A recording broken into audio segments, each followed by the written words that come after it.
Qo'rquvning asl sababi nima? Bu videoni oxirigacha ko'ring va uning haqiqiy sabablari, u kelganda nima qilish, nima qilmaslik kerakligi haqida savollaringizga javob oling. Chunki sababni bilsangizgina siz noto'g'ri harakatlar qilmaysiz. Men psixolog Shahnoza Halilova, 16 yillik tajribamga ko'ra qo'rquvlar va xavotirlardan eng zo'r chiqaradigan metod bu tanaga yo'naltirilgan terapiya ekanligiga amin bo'ldim. Chunki qo'rquvlarning ildizi hamisha tanada bo'ladi. Demak, tushuntirishni boshlayman. Qo'rquv agarda uning sababi tashqarida bo'lmasa, bilingki, u albatta ichkaridadir. Va bu ichkaridagi sababchiga borsakkina qo'rquv uni ustidagi po'stlog'i yoki nima desam ekan, upakovkasi deyish mumkin. Ustidagi qobig'i, o'ralgan qog'ozi deyish mumkin.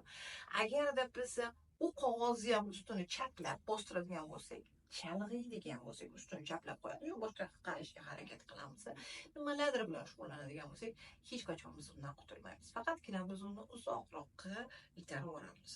Tasavvur qiling, arg'imchoq. Siz uni itarsangiz, qancha ko'p itarsangiz, u siz oldingizga shuncha ko'p keladi. Qancha ko'p undan qutulaman desangiz, shuncha ko'p keladi. Undan qutulishni bitta yo'li bor. To'xtashini bitta yo'li bor. O'zini inertsiyasiga ko'ra to'xtashini kutish, balki uni yanada itarib, uni yanada tebranishini ta'minlash emas. Demak, qo'rquvni o'zi bitta qog'oz, ambalaj, ya'ni ustidagi bir upakovkasi, nimanidir. Undan qutulish emas, balki uni kutib olamiz. U sekin qo'rquv hissiyoti pasayadi. Ammo uni ichidagi narsani ko'rib, umuman qutulishni istagan odam uni qabul qiladi. Unga kiradi. Va undan ikkinchi qavat aynan og'riqlar bo'ladi. Bular albatta fantom og'riqlar. Bu alohida bitta mavzu. Qachonki biz bilan ishlaganimizdan keyin, shuning uchun ham meni patsientlarim kelishganda birinchi sessiyadan boshlab qo'rquv yo'qoladi.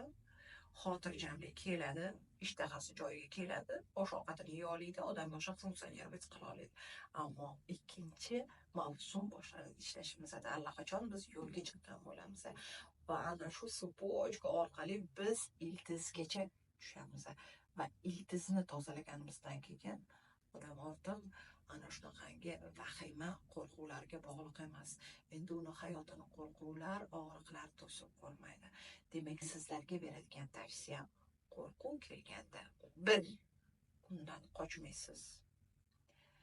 2, agar imkoningiz bo'lsa, ishonchingiz bo'lsa, uni kutib olasiz. Uni anglaysiz, uni tanangizdan o'tkazasiz. Va albatta, желательно psixolog bilan albatta uni sababigacha kirasiz. Ana shu qutulishni to'g'ri yo'lidir. Boshqa hammasi bekor.